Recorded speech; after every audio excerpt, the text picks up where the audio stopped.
Salut, j'espère que vous allez bien. Je vous retrouve pour une nouvelle vidéo et on commence ce mois d'août avec une délicieuse tarte qui inspire l'été, qui sent bon l'été et qui me fait très plaisir de partager avec vous. Il s'agit de la tarte chèvre poivron.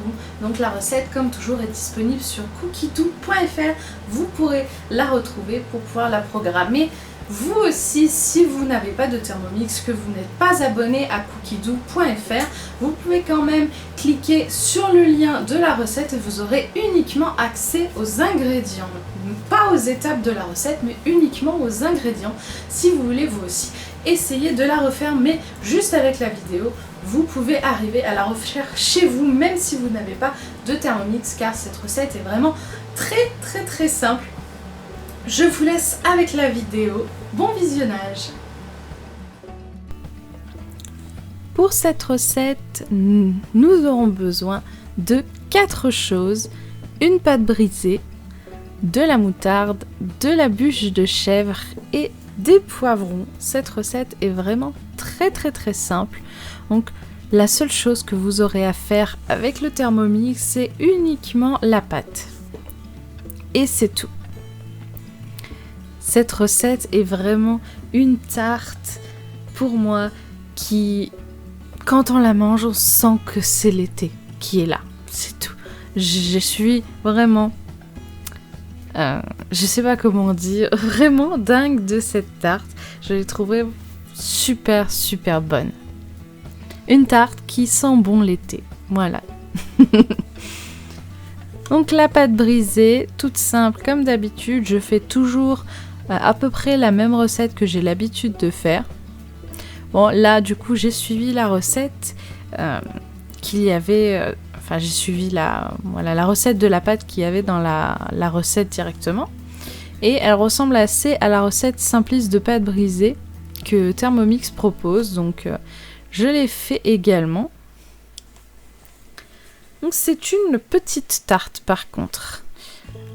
J'avais au début pensé qu'elle pourrait rentrer dans mon moule à tarte en silicone de taille moyenne, mais finalement c'est une très petite tarte, donc que j'ai dû faire dans mon tout petit moule à tarte. Donc on pétrit la pâte pour faire une jolie boule et on vient ensuite la mettre 30 minutes au frigo.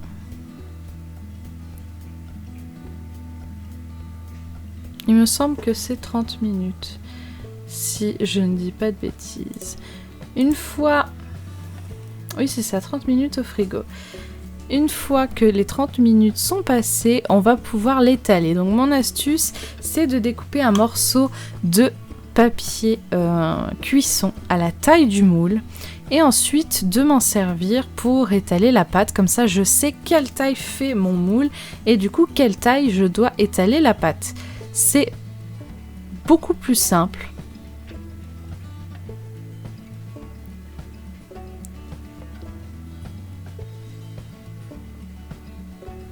Donc bien entendu, si cette recette vous intéresse, vous pouvez retrouver le lien sous cette vidéo dans la description pour pouvoir la programmer vous aussi ou simplement avoir accès aux ingrédients si vous n'avez pas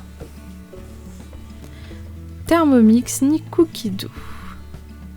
Donc là voilà, je m'étais rendu compte que la pâte était vraiment très fine, je pouvais pas l'étaler plus et elle n'était pas assez grande. Ça allait pas faire. Et puis en plus, en relisant la recette, je me suis rendu compte qu'ils utilisaient vraiment un petit moule à tarte. Donc voilà, j'ai sorti mon tout petit moule à tarte que j'utilise pas souvent. Et c'est parti pour continuer la recette. Donc oui, je sais que c'est une denrée un peu rare en ce moment, mais on va étaler un peu de moutarde au fond de la pâte. Et oui, je cuisine très peu de moutarde finalement, en dehors de temps en temps quand je fais des sauces de salade maison et justement pour garnir les fonds de tarte.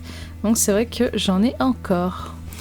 Je viens appliquer des rondelles de fromage de chèvre, de bûche de chèvre au fond de ma pâte. Donc je les ai espacées parce que je pensais vraiment que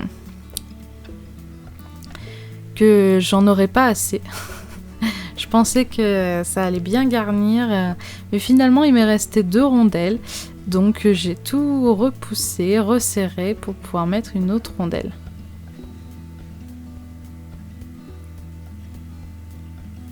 Et la dernière, vu que j'avais plus tellement de place, eh ben, je l'ai coupée en 2, voilà, pour bien garnir tout le fond de ma tarte. Bien sûr, si vous n'aimez pas le fromage de chèvre, c'est une recette qui est assez difficile à faire, mais vous pouvez bien sûr trouver quelque chose pour remplacer. Je vous déconseille la mozzarella, qui est vraiment un fromage qui rend énormément d'eau et qui va gâcher toute la cuisson de votre tarte. Mais n'hésitez pas bien sûr à remplacer le fromage de chèvre par n'importe quel fromage à pâte un peu cuite. Donc on oublie la feta et la mozzarella. Et ensuite, je viens étaler mes poivrons préalablement décongelés. Je fais en sorte qu'il y en ait un peu partout. Et c'est parti pour le four. Voilà, comme je vous l'ai dit, c'est une tarte très très simple et pourtant vraiment délicieuse.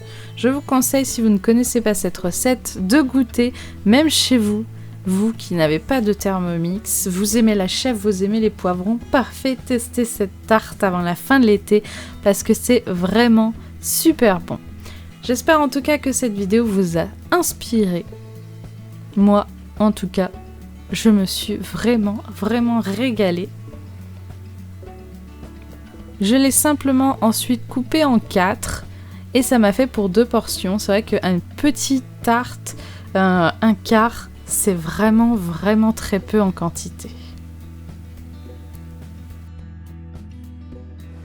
Et voilà, j'espère en tout cas que cette vidéo vous a plu. N'hésitez pas à laisser un petit j'aime, un petit commentaire sous la vidéo pour aider la chaîne, pour soutenir la chaîne. N'hésitez pas aussi à vous abonner pour ne rien rater des futures vidéos. Je vous dis à très bientôt. Salut!